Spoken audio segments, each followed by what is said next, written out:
Salut à tous, nouvelle vidéo Outlook comme chaque semaine. J'espère que vous allez bien et que vous avez passé une très bonne semaine de trading. Donc aujourd'hui, on va faire comme la semaine dernière, je vais faire la vidéo avec mes élèves. Avant de commencer, comme toujours, gros merci aux personnes qui commentent, like et partagent mes vidéos. Merci énormément. J'essaie de répondre à tous vos commentaires. Donc d'ailleurs, si vous avez des questions, n'hésitez pas à les poster en commentaire aussi. J'essaierai de vous répondre. En tout cas, gros merci. Et on va attaquer tout de suite. Bon, allons-y, on commence. Donc si vous avez des questions hein, pendant, n'hésitez pas à m'interrompre, hein, pas de souci. AutoCAD. Alors, t'allais dire un truc aussi? Non, non, c'est bon, vas-y. Ok. Donc AutoCAD, on attendait un up sur ce move. On l'avait vu, je crois, c'était quand? C'était il y a quelques jours, début de semaine. Et on a eu un up, mais on s'attendait à un up un peu plus important qui vienne casser ce top. Je rappelle le scénario, qui est toujours valable, hein, attention, le scénario est toujours valable pour le moment. C'est un buy jusqu'à ce top là. Okay, ce scénario est toujours valable. Maintenant, il a cassé la trendline, donc c'est possible qu'on entame une plus grosse correction. Par contre, s'il nous donne une grosse correction, c'est-à-dire s'il corrige tout ce move, là on s'attendra à une continuation vers le bas. Donc, il faut faire quoi? On surveille. Si ce mouvement-là, c'est une correction ou un flag pour une continuation, ou s'il corrige cette impulsion. S'il corrige cette impulsion, là, il y a des chances qu'on va continuer le down. Okay. Pour le moment, on surveille toujours le buy. Petit time frame, qu'est-ce qu'on a? On n'a rien. On a cette trend-là, ici. Donc, il peut continuer à ramper. Il y avait ce setup, mais est-ce qu'il vaut le coup? Les personnes qui sont entrées dans ce move, vaut mieux rester, vaut mieux mettre le break-even. Ok. Donc on a est-ce qu'on a une divergence en petit time frame ou pas? Ah, on en a une petite ici. Donc faites attention si vous êtes dans le sell, pensez à mettre les break-even. Là, il peut corriger, c'est-à-dire là, il peut casser la trendline et nous donner la correction pour la continuation vers le haut de CHF, correction. Ce mouvement, pour moi, il est correctif. Donc, on peut avoir encore un autre plus bas. Maintenant, sur moyen terme, toujours un buy. Ok, je ne calcule pas la vente sur OCHF. Je vais chercher de l'achat. Et uniquement de l'achat. Jusqu'à ce top. Faut pas rentrer maintenant parce qu'en petit time frame, c'est plutôt de la vente. Ce que je vois ici, c'est de la vente. Ce mouvement, il est correctif. S'il continue à corriger, on va avoir un down. Donc, il peut même nous faire ça. Ensuite, nous donner encore un autre plus bas avant le up. Ok. Mais je continue à chercher le up. Pourquoi? Parce que ce mouvement, pour moi, il est correctif. Pour un autre plus haut. Donc, haut de CHF, buy moyen terme, sell très court terme. Même pour du day trading. Au GPY, on avait vu running, donc quand il en était là, quand il était ici, on a dit on vend et ensuite on cherche de l'achat jusqu'à ce top et ensuite on cherchera de la vente et après on cherchera de l'achat. Ok, ça n'a pas changé. Il a validé le sell, il est en train de valider le up à la cassure de ce top. Donc là, il peut nous donner une correction et finir le mouvement. Il peut venir corriger, donner une plus grosse correction et finir quand même le mouvement. Mais à la cassure de stop, prenez vos profits ou mettez un break-even parce qu'il peut se retourner. Au DNZD, on fait attention s'il corrige ici, c'est qu'il valide le running et il va venir casser ce bas. J'espère, croisons tous les doigts pour ça. On croise même les doigts qu'il vienne casser ce bas là. Parce que s'il casse ce bas, c'est de l'achat. Long terme. Ok. Et quand je dis long terme, c'est minimum jusqu'à ce top là. Donc ça peut être très intéressant. Du coup, j'espère qu'il va venir casser ce bas. D'ici, je rachète. Okay. Donc ceux qui veulent vendre en court terme, parce que oui, on peut avoir un setup de vente, il faut attendre, voir ce qu'il va nous faire ici. Si on a une correction, pourquoi pas de la vente TP ici. Parce qu'à partir de là, il peut se retourner à tout moment. Au USD, on a eu ce ABC ici, donc ce mouvement en 3 temps. Si cette correction est terminée, on peut avoir un nouveau plus bas. Si la correction, elle est encore en cours, parce que tel quel, le mouvement il est correctif, nous on attendait un possible running, pour un plus haut, c'est toujours possible. Ok, c'est toujours possible. Il peut nous donner ça, donc une plus grosse correction et continuer vers le haut. Mais si tout ce move se transforme en correction, il y a peu de chances qu'on ait le running flat en cherche de la vente, pardon. Donc, AUDUSD, petite time frame, il a fait à peu près la même chose que AUDCAD. Donc, on a eu un setup d'achat, il n'y a eu que ça comme mouvement pour le buy. Ensuite, impulsion, il y a eu un setup de sell ici, un down. On va avoir un petit time frame, si on peut continuer.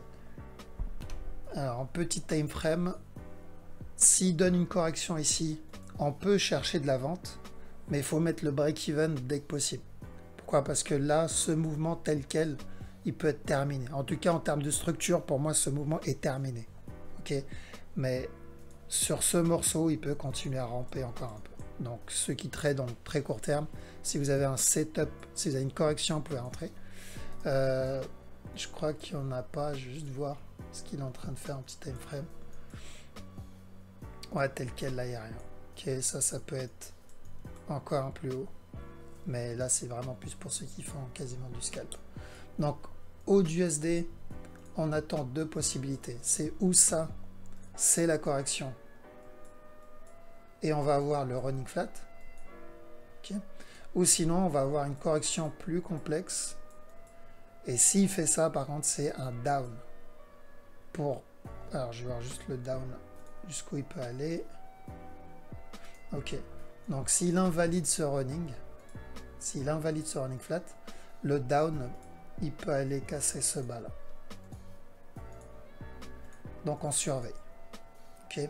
À la cassure de ce bas, on cherchera de l'achat parce que la structure long terme n'a pas changé. Là, on voit bien qu'en D1, la structure est plutôt corrective. Donc, il y a des chances pour le down. Même s'il valide le running flat et vient casser le top, on ira quand même chercher un down ensuite. Ce mouvement, il est correctif. Donc, si ou il vient le chercher tout de suite, ou il nous donne un dernier plus haut avant de venir le chercher. Et à la cassure du bas, on cherchera le up. Je remonte sur le weekly. Ok, donc là, on a il y a plus de chances qu'on ait un up long terme, même très long terme. Ok, c'est ou cassure de ce top ou carrément cassure de ce top là. Donc on est sur la fin d'une structure weekly. Voilà pourquoi on privilégie l'achat sur le long terme. Bitcoin, ça monte. Là on fait attention parce qu'on peut avoir une grosse correction. C'est où on va avoir un running pour un nouveau plus haut. Moi je m'attends plutôt à ça. Où on va avoir une grosse correction, un peu comme celle-là. Et ensuite un nouveau plus haut. CHF, JPY. À la fin, s'il y a des paires que je regarde en particulier, on me dirait. Donc CHF, JPY, on est en impulsion toujours. Le mouvement, il ne veut même pas se retourner. Donc on a dit, on cherchait de l'achat dans cette zone. Celui qui a acheté là ou celui qui a acheté ici, bien joué. Break-even ou profit. S'il doit continuer à monter pour valider le scénario qu'on avait vu, donc le setup qu'on avait vu il y a un an de ça, ce qu'on avait annoncé, ce ABC, casseur du top. Donc s'il est en train de valider ce scénario là, donc pour venir casser ici, j'ai besoin d'une correction. Ok, il y a peu de chances qu'il casse le top tout de suite. Donc j'ai besoin d'une correction avant la continuation vers le haut. Du coup, s'il doit continuer, il suffit juste d'attendre cette correction et on pourra rentrer et manger le reste. Donc au moins, donc ce qu'il peut nous faire là actuellement dans le cas où il continue, c'est où il nous donne une petite correction, enfin une correction de 4 heures ici, et ensuite il monte, et ensuite une correction D1, et ensuite il termine la structure. Ça c'est le premier scénario, s'il doit continuer à monter. L'autre scénario, correction 4 heures, pareil, et ensuite il continue à monter directement sans avoir la correction D1. Voilà, ça c'est deux possibilités s'il doit monter. Okay. Maintenant il y a un autre scénario qui peut nous annoncer un down. S'il nous fait le running ici, il nous donne un dernier plus bas et ensuite le up. Ok. Parce que si... Moi, je préférerais le running pour racheter, donc vendre et racheter au plus haut. Parce que s'il casse le top maintenant, ça veut dire que c'était ça ma correction et je suis pas très fan de ça. Donc, on attend bien une correction pour voir s'il y a un retournement ou pas. Maintenant, petit time frame, il a cassé, je crois, une trend ici. Il a cassé cette trend.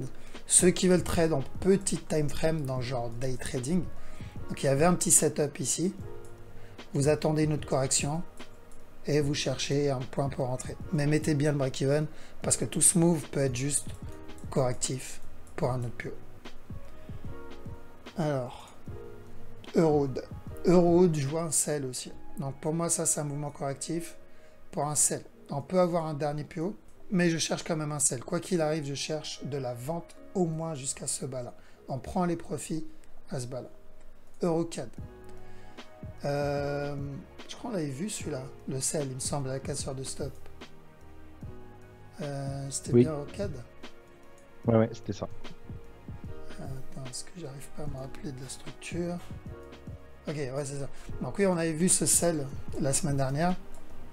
On a dit quoi? On avait dit 1, 2, 3 pour un 1, 2, 3 et la cassure de ce top en charge de la vente.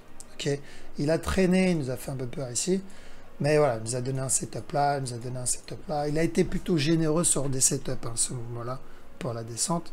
Donc, à partir de là, ceux qui sont dedans, break-even, TP au dernier plus bas.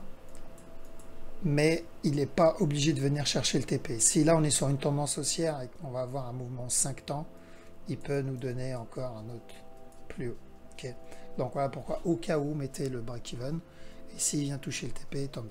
Maintenant, je dis bien TP ici, parce que en D1, la structure, en H4, pardon, la structure n'a pas changé. Tant qu'il ne casse pas ce bas-là, on cherche toujours de l'achat. Donc il peut venir casser et ensuite se retourner jusqu'à ce top. Okay, tant que ce bas n'est pas cassé, on cherche ensuite de l'achat. En tout cas, ceux qui ont réussi à avoir le sell, il y en a qui ont réussi à l'avoir le sell? Ouais. Bien joué. Parce que ouais, c'est vrai que c'était propre ça. Celui-là, surtout celui-là était vraiment propre. Donc ouais, bien joué. Donc Euro CHF, on fait rien. Je vous ai dit, tant qu'il ne casse pas cette trend, on reste à l'écart. Parce qu'il peut ramper, mais sachez que il va pas ramper longtemps. Je pense pas qu'il va ramper longtemps ce move.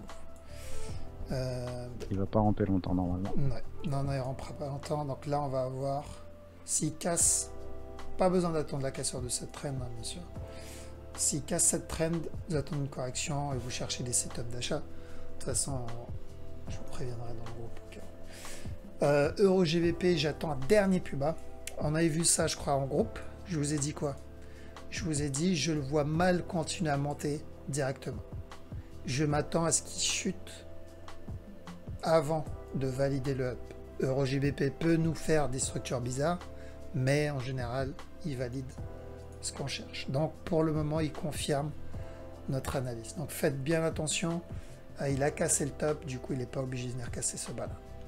Mais dès que cette structure est terminée, on cherche des setups d'achat. Euro JPY.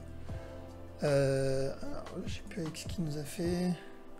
Il a cassé le top, donc apparemment il a validé ce running, même si j'étais pas fan à cause de ce qu'il a fait à l'intérieur.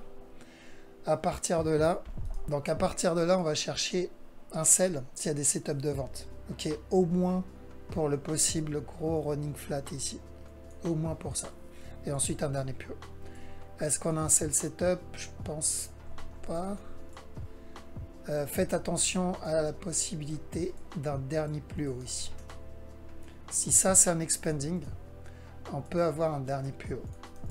Donc ça va être très simple à repérer, on l'a déjà vu sur le CHF. S'il corrige, alors il y a peu de chances qu'on ait ce dernier plus haut. Donc si vous avez une correction, cherchez de la vente sur Euro JPY. Mais attention au dernier buy. Qu'est-ce qu'il y a d'autre? Euro NZD. Euro NZD, j'attendais. Donc avant-hier, on avait vu quoi? On a vu un possible running ici, un up avant de valider le regular flat. Et il nous a fait quoi? Il nous a fait ce up. Et quand il en était à là, qu'est-ce que je vous avais dit dans le groupe? Je vous ai dit, il y a deux possibilités. C'est où il me fait une structure que je ne connais pas, et à ce moment-là, je ne sais pas ce qu'il fait, ou il est juste en train de me faire un running flat, et on va avoir ce down. Il n'y a que ces deux possibilités. Et en termes de probabilité, il y a plus de chances qu'on ait le running flat. Et au final, il a fini par valider le running flat. Donc voilà pourquoi je vous dis, quand vous faites une analyse, concentrez-vous toujours sur les probabilités. Quand vous connaissez vos probabilités, quand vous connaissez, vous maîtrisez les structures, vous n'allez plus vous prendre la tête avec les miettes, c'est-à-dire, ouais, mais si, il me fait un truc que je connais pas, ouais, mais si, il me fait un truc bizarre. On s'en fout de ça, on ne traite pas ça. Parce que 99% du temps, il va vous faire une structure que vous connaissez. Donc, je préfère me concentrer sur les 99% du temps. NZD CHF, si vous vous rappelez, on a eu le même truc. Donc, au final, voilà, on pensait que c'était une structure bizarre, parce que, si vous vous rappelez, on a dit ça, c'était trop impulsif, etc. C'était pas propre comme structure. Et je vous ai dit, bah, des fois, il faut juste attendre, et on finit par avoir quelque chose de propre, en fait. Donc, si ça, c'est un running, on s'attend à un buy. Cassure du top. Maintenant, si c'est pas un running, et partant du principe que tout ça, c'était la correction, je suis pas fan, hein, mais c'est toujours une possibilité. Si tout ça, c'est une correction, par exemple la contraction en interne, ça, du coup, ça deviendra la fin d'une structure. Si c'est le cas, il va continuer à corriger et ensuite chuter. Okay. Donc, ou chuter et venir casser ce bas, c'est possible, parce que si on regarde, si vous regardez les vidéos que j'avais fait avant, j'ai dit quoi? J'attends une correction sur un NZD ou un retournement. Donc, c'est où il continue à monter pour une grosse structure, ou il corrige là, il chute, il casse ce bas, mais ça veut dire que ça, c'est la correction de tout ce move. Il y a peu de chances, il y a très peu de chances que ça arrive.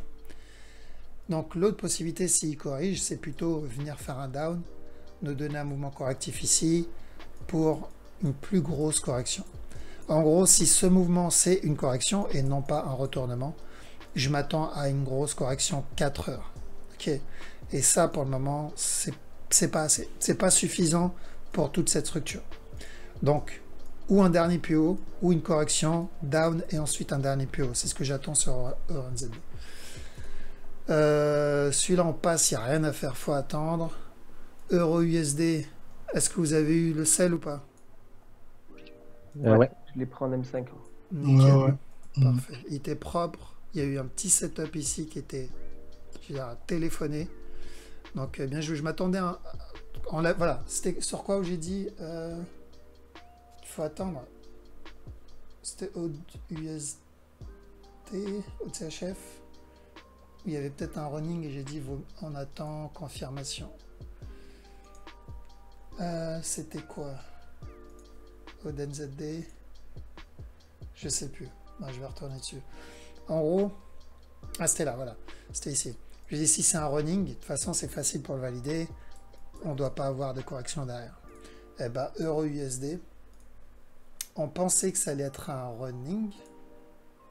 Ici, on pensait que ça allait être un running. Sauf que derrière, il a corrigé. Donc les probabilités du running baissent. Donc bien joué à ceux qui ont eu le sell. TP, vous pouvez le prendre ici. Pourquoi? Parce qu'il y a toujours la possibilité que ça soit un running pour au moins un dernier plus haut. Il n'est pas obligé de faire un dernier plus haut. Donc voilà pourquoi mettez le break-even ou prendre les TP et attendre un autre setup. Mais il peut chuter et carrément venir casser ce bas là. Okay. Donc si tout ça c'est une correction, on va avoir encore un autre plus haut. Si ça c'est pas une correction mais plutôt le début d'une tendance baissière, il viendra casser ce bas là. Voilà pourquoi mettez le break-even au cas où. Maintenant s'il remonte, bon c'est pas un problème, on revend au-dessus. GPO2, on cherche de la vente, donc pour moi ça c'est un sell, donc on cherchera un sell. À la cassure de ce bas, je cherche un buy, à la cassure de ce top, je chercherai un autre plus bas. GP4 cherche un dernier plus bas et à la cassure de celui-là, je m'attends à une grosse correction. Ok, donc faites attention, ceux qui sont dans le sell, prenez vos profits au dernier plus bas ici. GP-JPY, pareil. Donc ça, on l'avait vu là, il y a quelques jours. J'attends ici un dernier plus bas pour valider ça et ensuite un up. Une fois qu'on a ça, j'attends encore un plus bas ici, ensuite un autre plus bas et ensuite le down pour valider cette grosse structure. Ok, pour ce 1, 2, 3, 1, 2, 3, 1, 2, 3, 1, 2, 3, terminer le flat et ensuite le down. Et là, on terminera peut-être la grosse structure D1 pour enfin continuer le up. Donc, on surveille en interne un possible running flat ici. Up, up. Il faut attendre la fin du B du coup, donc on ne peut pas vendre tant qu'on n'a pas de setup sur ce mouvement. Il peut continuer à ramper, nous donner encore un autre plus haut avant de chuter. Je vous rappelle NZD-CHF, combien de temps il a mis avant de nous valider le running flat. GBP NZD. Donc GBP NZD, j'attends où il vient me donner un dernier plus bas à la cassure de ce bas, un buy jusqu'à ce top pour terminer la correction et ensuite le sell. Ou la cassure tout de suite, ça c'était la fin de la correction, et ensuite le sell. Donc tel quel, je m'attends plutôt un dernier plus bas avant ce up là. Donc, donc du coup buy et ensuite à la cassure sell. GPUSD, il valide limite au pips près ce qu'on a vu hier, avant-hier je crois, dans le groupe. Donc on a dit quoi quand il en était à là? J'ai dit j'attends au moins un C, donc il peut nous donner un dernier plus bas, mais j'attends au moins un C, d'où cette flèche. Et ensuite un sell qui viendra casser ce bas, ensuite un buy, ensuite un down. Donc la structure n'a pas changé, on continue à chercher la même chose. Okay, même si ça en tant que C, je suis pas très fan, mais c'est possible. Ok, ça peut valider notre structure. Après, si c'est pas le cas, si ça c'est pas un C, donc on va avoir une structure beaucoup plus complexe avant. Mais ça ne change pas notre analyse. Ok, donc ceux qui sont dans le sell, TP ici. Et à partir de là, on cherche des setups d'achat jusqu'à ce top. Et à partir de là, on cherche des setups de vente jusqu'à ce bas. NZD-CHF, alors c'est celui-là, donc tel quel il a validé le running qu'on attendait. Donc pour moi, le running il est valable. Il peut continuer à donner un dernier plus bas, c'est possible. En une heure, on peut avoir un running ici. Donc il peut donner un last sell avant le buy jusqu'à ce top. Donc on privilégie plutôt de l'achat sur NZD-CHF. J'étais entré dedans, mais je suis sorti à cause du move. Il y avait un flag, je crois, ici. Il a fait ce up, ce down. Dès qu'il a corrigé ici, je suis sorti du trade. Dès qu'il m'a donné ça, je suis sorti. Okay. Donc du coup, ce mouvement-là devient le premier move. Possible que là, on ait la correction. Si c'est le cas, on va avoir encore un up. Okay. Maintenant, faites gaffe, ce up, ça va être ou le up H4 ou le up pour le potentiel running flat en interne. Donc on tente. Si c'est le up pour le running flat, on est protégé, on sait et on connaît. Si c'est le gros up, tant mieux, jackpot. TP, on le sait, on connaît déjà où il est. TP, il est là. Ouais, c'est ça. Ensuite, USD CAD. USD CAD, on cherche de l'achat. Donc juste pour du D1, voilà, c'est ça, D1. Maintenant, fais attention, comme je disais la semaine dernière, il peut continuer à ramper encore, mais même s'il fait ça, on cherche de l'achat. En petit time frame, je voulais qu'il casse ce bas avant. Tac. Ici. Je voulais qu'il casse ce bas, il n'a pas cassé ce bas. Donc c'est où il vient casser stop et ensuite il viendra casser le bas avant le buy, ou on est en train de trade un contracting flat. Si c'est le cas, il va corriger et on va voir le buy tout de suite.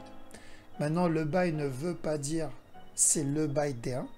Ça peut être juste le départ d'une correction pour une continuation vers le bas. Mais dans le doute, on tente, on prend le buy. Si c'est le buy D1, tant mieux. Si c'est pas le cas, bah, on aura mangé un peu et on cherchera un autre setup. Maintenant, s'il vient casser ce top et ensuite il vient casser ce bas, il y a moins de chances d'avoir le buy D1. Donc à voir, mais on surveille de l'achat sur USD CAD. Au moins, hop, un petit buy H4 de cette amplitude. USD CHF, qui l'a pris, le buy? Ouais. Je crois que je l'ai mis hier. Ouais, Bah, désolé, Ouais, je l'ai mis ABE. tard, hein, mais... bah, ABE. ok. Ouais. Parce que le setup était plutôt propre ici. Juste avant. De quoi? Tu l'as pris juste avant, t'as dit? Juste avant de me coucher. Ah, d'accord. Ah, parce que je crois que quand j'ai posté le setup, il était 4h ou 5h du matin. Donc. J'étais devant au moment où tu l'as posté. Mort de rire. Bah, du coup, voilà, propre. Maintenant, juste mettre le break-even, espérant juste que ça, ce soit une correction, parce que si c'est le cas, c'est une continuation vers le haut. S'il casse cette trend et il corrige au-dessus, bon, gardez-le, le trade, parce que voilà, vous allez rester longtemps dedans. S'il casse celle-là, si vous voyez un gros... alors on va voir ça. Si vous voyez une grosse impulsion, profitez de la correction pour sortir un peu en profit. Et on cherchera un autre setup ici. Maintenant, je sais, il y en a qui préfèrent garder leur break-even, leur point d'entrée en break-even, tenter le risque. Bon, c'est aussi une option. USD JPY. Donc, on avait vu au moins dernier top. On l'a eu. Voilà pourquoi je vous ai dit on prend les profits au top. Parce que là, il peut se retourner à tout moment pour nous donner la grosse correction. Je vous ai dit on doit avoir un dernier plus haut au moins. Au moins un dernier plus haut. C'était pour ça. Donc là, on l'a eu ce dernier plus haut. C'est-à-dire à partir de là, à tout moment, il peut se retourner. Mais si vous voulez acheter, il y a peut-être un petit setup ici. Donc vous pouvez avoir encore un buy, mais idem. À la cassure du top, on prend les profits. C'est un buy très court terme. Je ne vais pas prendre ce genre de buy, mais voilà, pour celui qui veut prendre ce move, ça peut être le dernier. Ok, avant la grosse structure. Mais si ça passe et qu'on a un mouvement D1, au moins vous êtes dedans. Mais protégez-le. Au top, il peut se retourner. J'insiste bien là-dessus. USD Mixen, il chute. Il a cassé ce bas. Je m'attendais à une correction un peu plus importante. Alors, ok, il a cassé ce bas, donc c'est bon, ça c'est ce qu'on voulait. C'était l'objectif. De là, l'objectif c'était la cassure de ce bas. Moi, je lui ai dit de sortir dans cette zone à cause du mouvement ici. Il n'a pas cassé ce bas là. Et tant que ce bas n'est pas cassé, on peut avoir un retournement jusqu'à ce top. Jusqu'à ce top, voilà. Jusqu'à celui-là. Tant que ce bas n'est pas cassé. S'il casse ce bas, la structure change. Et à ce moment-là, on va s'adapter. Mais pour le moment, faites attention.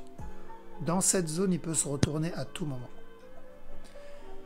Donc, vaut mieux rien faire. Franchement, même la vente, je déconseille de vendre sur ce genre de mouvement.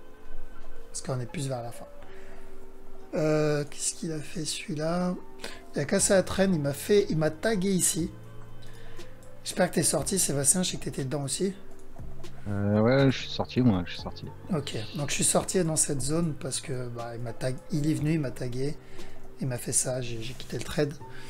Donc maintenant, on attend de voir. Je pense pas qu'il viendra casser ce top, il y a vraiment très peu de chance. C'est possible, mais dans ce cas-là, il faudra qu'il me donne une correction. Je pense que c'est juste le début d'une grosse correction de tout ce mouvement-là. Donc on attend. Pour le moment, on ne fait rien avec l'USD. S'il nous donne une correction, c'est une bonne chose, parce qu'on va avoir une continuation vers le bas. On reste à l'écart de celui-là. Pareil, là, on peut avoir un setup d'achat, mais il est vraiment court terme. Je pense que ce move, il est juste correctif. Donc, c'est pas un bon setup à trade. Pétrole, possible expanding, je crois, en interne. C'était un... Oh, voilà, c'est ça. Ici, faites attention à ça. Tac, tac et tac. Donc, celui qui est dans cette zone, il y a un petit setup en interne. Break-even, TP là, parce que je pense qu'on est juste dans un mouvement correctif. Et on l'a vu la semaine dernière, non, il y a 2 jours. Je vous ai dit attention, là on est vers la fin d'une structure, on va avoir un retournement. Voilà, comme quoi la structure ne ment, pas envie de dire jamais, mais presque. Donc là on peut avoir un up. À partir de là, ce up, ça peut être le départ de la structure corrective qu'on attend. Moi, c'est ce que j'attends, en fait. Je préfère ça. Parce que le voir ramper et chuter, c'est chiant, c'est quasiment impossible à prendre ce genre de trade, parce qu'on ne sait pas à quel moment il va se retourner. Alors que s'il corrige ici, c'est parfait, ça valide le down. Ok, donc, si vous voulez prendre le buy, il aurait fallu prendre dans cette zone. Si vous avez un setup en court terme, en petit time frame, pourquoi pas, mais dès qu'il casse ce top, on met le break-even pour cette expanding flat. S'il retrace tout le move, oubliez, il n'y aura pas d'expanding. Silver, qu'est-ce qu'il fait celui-là? Correction, j'attends un down sur Silver. Ok, je ne le vois pas monter, pour moi c'est un mouvement correctif. Down au moins jusqu'à ce bas-là. La correction, on ne sait pas jusqu'où elle peut aller. Ok, si c'est la correction de tout ce move, peut vraiment donner un gros mouvement avant le down.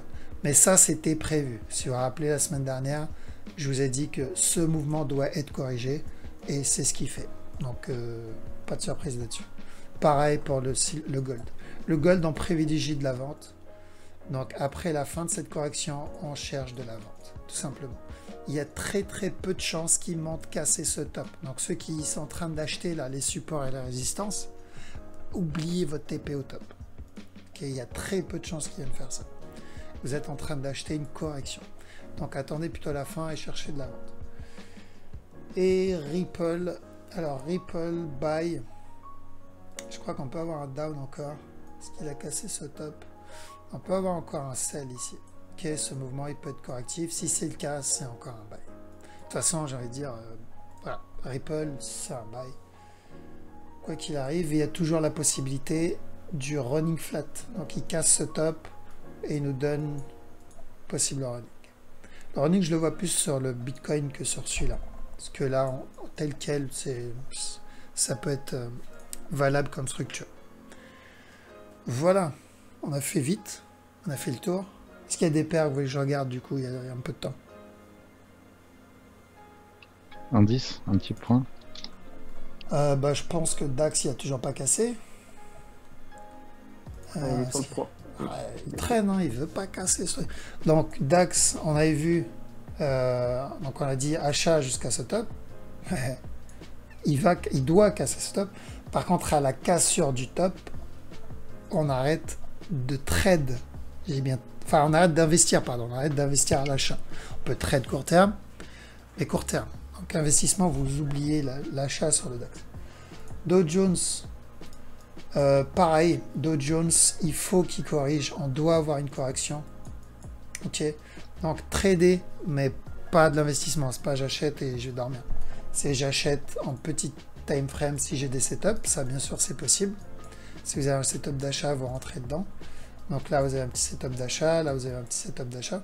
Là, vous en avez. Donc, vous avez pas mal de setups d'achat. Donc, il y en a, vous continuez à rentrer dedans. Là, il y en a encore un autre ici. Donc, vous pouvez avoir encore un up. Mais faites attention, c'est du court terme. Donc, on met les break-even et on protège ces gains. Il y a quoi d'autre? Qu'est-ce qu'on a de Tesla? Bon, Tesla, pareil. Hein, il a cassé. On a une grosse impulsion. Pas une surprise, d'ailleurs, ça m'enlève. Du coup, idem. Acheter ici. Vous vous rappelez du Bitcoin? Il est où? Celui qui a acheté là. Je croyais aujourd'hui il doit pleurer. Donc, faites pas la même erreur sur le Tesla. Donc, on est sur une grosse impulsion. Possible fin d'une structure. Ok, c'est possible que la structure soit terminée. Si c'est le cas, on va avoir une correction. Ce mouvement doit être corrigé. Donc vous tradez le mouvement, mais on n'investit pas dedans. Après, vous pouvez avoir peut-être un petit setup d'achat ici, là. Mais faites attention, ça peut être un mouvement correctif pour encore un autre down. Ok. Quoi d'autre? C'est tout, je crois. On fait le tour. Ouais. Ouais. Ok, il y a des questions. Bah, on va faire. Alors, je coupe la vidéo et on va faire les questions. Donc, pour ceux qui regardent la vidéo sur YouTube, je vous laisse ici. Je vais continuer avec mes élèves pour les questions. Donc, d'ailleurs, en parlant d'élèves, si vous voulez rejoindre les prochains cours pour fin avril, n'hésitez pas à m'envoyer un message pour réserver votre place. N'hésitez pas, comme d'habitude, un petit commentaire si vous avez des questions ou autres. En tout cas, merci comme toujours pour votre soutien. Je vous souhaite un très bon week-end à tous. Et je vous dis à la prochaine. Ciao.